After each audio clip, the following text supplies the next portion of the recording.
ओम शांति। आइए सुनते हैं 6 मई 2025 की प्यारे प्यारे मीठे मीठे शिव बाबा की ज्ञान मुरली और ईश्वरी महावाक्य। आज परमपिता परमात्मा स्वयं भगवान शिव बाबा ने क्या कहा, मेरे मीठे बच्चों, प्यारे बच्चों, क्या तुम्हें जानते हो कि कब पावन बन जाओगे? जब तुम याद में रहने की मेहनत करो, यानी भगवान की श्रीमत पर चलोगे तो तुम पावन बनते जाओगे। पावन माने सुखी बनते जाओगे। फिर बाबा ने कहा, अभी मैं तुम्हें पढ़ा रहा हूँ। क्या पढ़ा रहा हूँ? यही सृष्टि चक्र की नॉलेज, अगले जन्म की तैयारी, सुदर्शन चक्रधारी, ये सब इसमें पढ़ा रहा हूँ। क्या पढ़ रहा हूँ? सृष्टि चक्र की नॉलेज पढ़ा रहा हूँ। 21 जन्मों की बादशाही दे रहा हूँ। फिर स्वयं परमपिता परमात्मा शिव बाबा ने कहा, अभी मैं तुम्हें पढ़ाने आया हूँ, फिर तुम्हें साथ रखूँगा अपने, क्योंकि सतयुग में तो कोई दरकार नहीं, सभी सुखी होते हैं, और कलयुग में हर किसी की आवश्यकता पड़ती है। जब बच्चे दुखी होते हैं, सृष्टि की मनुष्य आत्माएं बहुत ही दुखी हो जाती हैं, तो एक दूसरे को पुकारती है। तो मनुष्य तो किसी के दुख नहीं दूर कर सकता, स्वयं परमपिता परमात्मा शिव बाबा ही बच्चों के दुखों को दूर कर सकते हैं और भक्तों के दुखों को दूर कर सकते हैं। इसलिए जब दुखी होते हैं मनुष्य आत्माएं, तो पुकारती भी हैं, हे भगवान, आओ मुझे दुर्गत से बचाओ, मेरे दुख को दूर करो, आके दुख काटो भगवान, कहाँ हो, आंखें खोलो भगवान, ऐसे कहते हो। तो मैं अब तुम्हारे साथ में हूँ। हर कर्म करते हुए अपने को खुश नसीब आत्मा समझो कि मैं बहुत खुश हूँ। जिनको दुनिया कलयुगी मनुष्य पुकारते हैं कि भगवान कहाँ हैं, आओ, भक्त पुकारते हैं, हे भगवान अब तो दर्शन दे दो। कितना खर्चा करते हैं, भागवत सुनते हैं, कथा सुनते हैं, पूजा परिष्ठा मंत्र आदि का जप करवाते हैं। तो आज मैं अब बच्चों के साथ मैं रहूँगा। और भगवान स्वयं परमपिता क्या कह रहे हैं? कह रहे हैं, प्रश्न में कौन सा पैगाम तुम्हें सभी को देना है बच्चों? तुम्हें कौन सा पैगाम देना है जो दुनियाई मनुष्य जान सके कि कौन सा पैगाम देना है?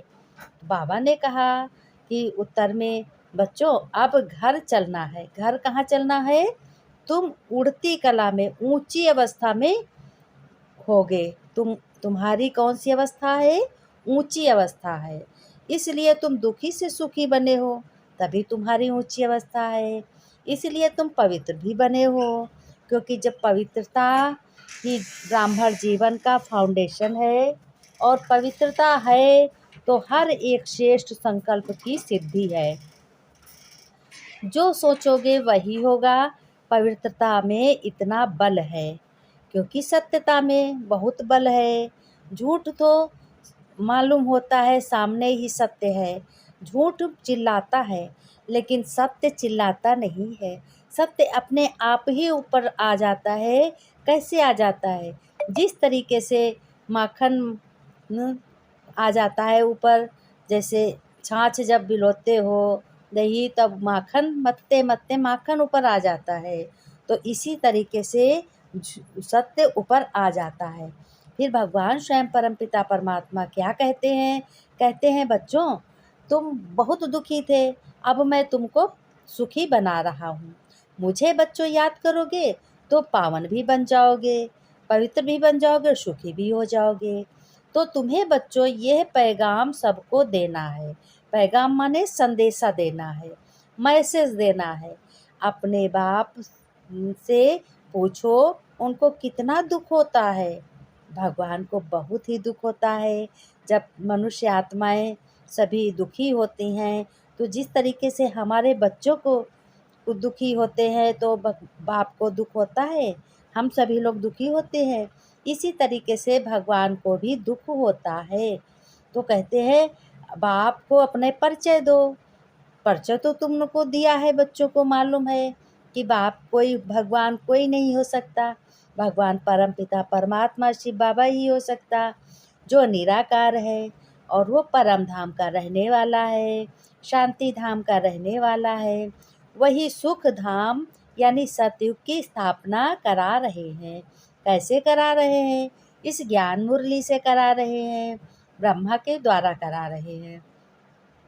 बाबा ने कहा अब तुम्हारा कर्तव्य बच्चों है कि बाप का शो करना है, बाप को प्रत्यक्ष करो, खुल के कह दो भगवान जिसको तुम ढूंढते हो वो भगवान मेरा परम पिता है, श्रेष्ठ पिता है, ऊंचे ते ऊंचा पिता है, सत्य पिता है, 21 जन्मों के लिए हमें बादशाही दे रहा है। खुल के कह दो। सत्य बात कहने में बच्चों कोई भी डर नहीं होता है, और दुनिया वाले जान भी जाएंगे कि हाँ इनमें बल है, इनमें श्रेष्ठ है, ये महान आत्माएं हैं। अब ज्ञान भी सुनेंगे तो महान आत्माएं तो बनेंगे ही ना, और अगर ज्ञान नहीं सुनेंगे तो क्या कुछ मालूम होगा? नहीं मालूम होगा।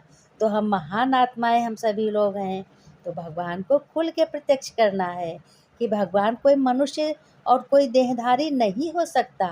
तो कहा भी जाता है कि जो भी दुर्गति है, जो भी है गत मत सब न्यारी होती है, संसोस फादर फादर का बेटा होता है। कौन होता है? हम सभी लोग भगवान के बच्चे हैं। बच्चों ने कहा मरना तेरी गली में बाबा, चलना तेरी गली में। बच्चे बहुत दुखी हैं, कलयुग के अंत में बहुत बच्चे दुखी हैं। बाबा ने कहा ओम शांति बच्चों। बच्चों ने गीत भी सुना और इसका भावार्थ भी समझा। बाबा कहते बाबा, बच्चे क्या कहते बाबा, हम आपकी रुद्रमाला में पिरो ही जाएंगे, जरूर आ जाएंगे रुद्र, क्योंकि ज्ञान सुनकर माला के मड़के, मड़के माने दाने बन रहे हो। ये गीत तो भक्ति मार्ग के बने हुए हैं। जो भी दुनिया में सामग्री है, जब तक पूजा पाठ, यह सब भक्ति मार्ग की है। रावण राज्य ज्ञान राम राज्य है, रावण भक्ति, रावण राज्य ज्ञान राम राज्य है।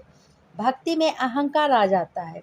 हमने इतनी भागवत की, हमने इतनी पूजा पाठ की, हमने इतने भोग में फल लाकर दिखावा कर दिया, देखो कितना फल हमने इकट्ठा किया भोग में, है ना। और ज्ञान में समझ आती है, नॉलेज आती है। तो भगवान कहते हैं नॉलेज, ज्ञान को कहा जाता है नॉलेज, पढ़ाई। भक्ति को पढ़ाई नहीं कहा जाता। राजयोग सीखना यह पढ़ाई है। पढ़ाई एक जगह स्कूल में पढ़ी जाती है, भक्ति में तो दर दर पूजा करते हैं। जहाँ जिसको देख लेते वहाँ पूजा करते रहते हैं। पूजा करना कोई गलत बात नहीं है, पूजा करना अच्छी बात है, लेकिन जानो मानो तब पूजा करो। खाली मूली धक्के खाने से कोई फ़ायदा नहीं। पढ़ाई माना पढ़ाई है, तो पढ़ाई पूरी रीत पढ़नी चाहिए। बच्चे जानते भी हैं कि हम ईश्वरीय स्टूडेंट हैं, समझ में तो बहुत आता है। हर एक को पैगाम देना है। इस वक्त है वैश्यालय, ये कलयुग है वैश्यालय। भगवान कहते हैं लीला करने के लिए तो जरूर भी लीला करेंगे। परमात्मा की दुनिया स्वर्ग में देखो, वहाँ गंध की कोई बात नहीं है। परमात्मा की दुनिया कौन सी है? स्वर्ग है।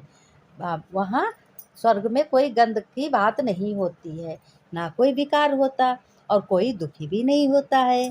तो भगवान कहते हैं कि देखो भगवान के रूप धरे ने रूप धरे लीला करने के लिए, तो जरूर अभी लीला करेंगे।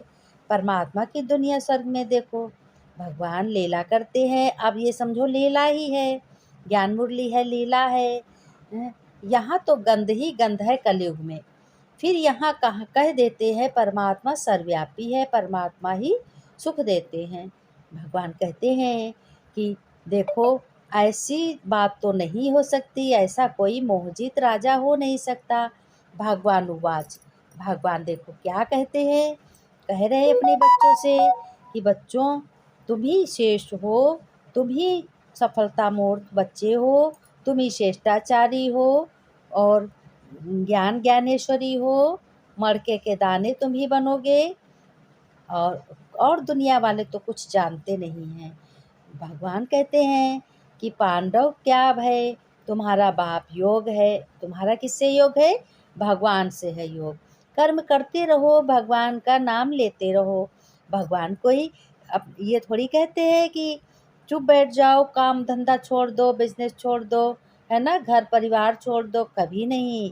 घर परिवार तो कभी छोड़ने नहीं है, तो पाप पड़ता है। कोई भी मिले उनको ये बोलो, भगवान कहते हैं मुझे याद करो, मेरे से प्रीत लगाओ, खुल के कह दो सबसे, और कोई को याद ना करो। याद करो, कर्म करो, और उनके पीछे मत भागो। पीछे भागो तो भगवान के भागो, जिससे कोई फायदा हो। जल आदि चढ़ाने की तो कोई बात है नहीं। भक्ति मार्ग में ये धंधा आदि करते हैं ना, फूल लेके बैठ जाते हैं, बेचते हैं, वो भी पुण्य का काम है। अब जो भी कर्म अच्छा है, अच्छा तो अच्छा होता ही है। भगवान ने कहा तुम बच्चों को बहुत ही श्रेष्ठ बनना है, श्रेष्ठ संकल्प बनेंगे तभी श्रेष्ठ संकल्प होंगे। कितनी बातें मैं समझाता हूँ। भगवान ने कहा मामेकम याद करो। बाबा माना ही भगवान, भगवान तो निराकार है, भगवान नहीं कहेंगे सबको। कृष्ण तो बच्चा है, शिव बाबा इसमें नहीं होता तो होते क्या।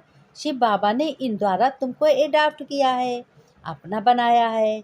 ये माता भी पिता भी है भगवान, क्या कहते भी हो, माता पिता तुम मेरे शरण गहूँ किसकी, है ना। तुमेव माता च पिता तुमेव, तुमेव बंधु सखा तुमेव, तुमेव विद्या द्रविण तुमेव, तुमेव सर्वम मम देव देवा। कहते भी हो कि तुम ही सब कुछ हो, आज भगवान ये भी बता रहे हैं। तो अब वाकई में हकीकत में सब कुछ है भगवान। ये ब्रह्मा दादा ने कहा पिता भी है, माता तो साकार में चाहिए ना, वह तो है ही पिता। ऐसी ऐसी बातें अच्छी रीत तुम्हें क्या करनी है, धारण करनी है। धारण करनी है, धारण करके जैसे ऐसा भी होता है जिसको ज्ञान देते हो वह तीखे ऊंचे चले जाते, बहुत तेज हो जाते। फिर ज़्यादा ऊंचे जब हो जाते हैं तो कोई कोई लोग गिर भी पड़ते हैं। तो भगवान स्वयं कहते हैं मेरे से उनकी अवस्था अच्छी है, पढ़ने वाला राजा बन जाए और पढ़ाने वाला दास दासी बन जाए। ऐसे ऐसे भी हैं बहुत बच्चे जो बहुत ऊंचा पढ़ते हैं, बहुत पढ़ते हैं, आखिर में वो बिल्कुल खिसक जाते हैं, नीचे हो जाते। लेकिन जो कुछ नहीं पढ़ते, अपना कर्म करते करते उनके नॉलेज है कि भगवान कराने वाला है, मैं कौन होता हूँ करने वाला, तो वो बच्चे आगे चले जाते हैं। बाबा ने कहा ऐसे ऐसे भी हैं, पुरुषार्थ कर बाप के गले का हार बन जाते हैं बच्चे। बाबा जीते जी में अब आपका बना हूँ। भगवान से बच्चे कहते बाबा मैं आपका हूँ, बाप की याद से ही बेड़ा पार बाबा हो जाएगा। मेरे बाबा, मीठे बाबा, प्यारे बाबा, आप ही मेरे हो, मेरा बाबा। बाबा ने कहा मीठे मीठे सिक्के लदे बच्चों प्रति माता पिता बाप दादा का याद प्यार और गुड मॉर्निंग। रूहानी बाप की रूहानी बच्चों को नमस्ते नमस्ते, रूहानी बच्चों की रूहानी बाप दादा को याद प्यार नमस्ते, गुड मॉर्निंग बाबा, शुक्रिया बाबा। धारणा में बाबा ने कहा कि कभी किसी में मूंझना यानी सोचना नहीं है, आपस में रूठकर पढ़ाई नहीं छोड़नी, दुश्मनी बनाना भी देह अभिमान है। संग दोष से बच्चों बहुत बहुत संभाल करनी है और सुखी बनना है। अपनी चलन बाप से सो करना है, जैसी आपकी चलन वैसी बाप की चलन। प्रीति बुद्धि बनकर अपने बाप की याद करनी है, तन मन धन से बाप का कार्य में मददगार बनना है। फिर वरदान में बाबा ने कहा न्यारे और प्यारे बच्चे बनने का राज जान कर राजी रहने वाले। तुम बच्चे राजयुक्त हो। जो बच्चे ऊंचे चढ़ते हैं, रहते हैं, न्यारे और प्यारे बनने का राजी भी जानते हैं, सदा स्वयं वो बच्चे स्वयं में राजी रहते हैं, ऊंचे चढ़ने के लिए राजी रखते हैं, साथ साथ सच्ची दिल होने के कारण भगवान से सदैव उन पर राजी रहते हैं। ऐसे राजी रहने वाले राजयुक्त बच्चों को अपने प्रति, अन्य किसी के प्रति किसी को काजी बनाने की ज़रूरत नहीं रहती। क्या कहते हैं कि क्योंकि अपना फैसला अपने आप कर लेते हैं, इसलिए उन्हें किसी को भी ज़रूरत नहीं होती, वकील या जज बनाने की ज़रूरत ही नहीं है। कि इतनी समझ है भगवान देते हैं। स्लोगन में कहा सेवा से जो दुआएं मिलती हैं बच्चों, वह दुआएं ही तंदुरुस्ती का आधार है। अव्यक्त इशारे सत्य हो, सत्य बाप है, सत्य ज्ञान है, सत्य तुम हो, सत्य ईश्वर है, सत्य पढ़ाई है। भगवान ने कहा जैसे बच्चों स्थूल शरीर में विशेष श्वास चलना आवश्यक है, श्वास नहीं तो जीवन नहीं। ऐसे ब्राह्मण जीवन का श्वास है, ऐसे ब्राह्मण जीवन का श्वास है पवित्रता। 21 जन्मों के प्रारब्ध पर का आधार पवित्रता है। आत्मा और परमपिता परमात्मा को क्या परमपिता परमात्मा के मिलन का आधार पवित्र बुद्धि है। प्रसिद्धि को वरदान रूप में धारण करो। ओम शांति। सभी दर्शकों को, माताएं बहनों को और भाइयों को, सभी को बहुत बहुत धन्यवाद। ऐसे ही सुनते रहें भगवान की मुरली। ओम शांति।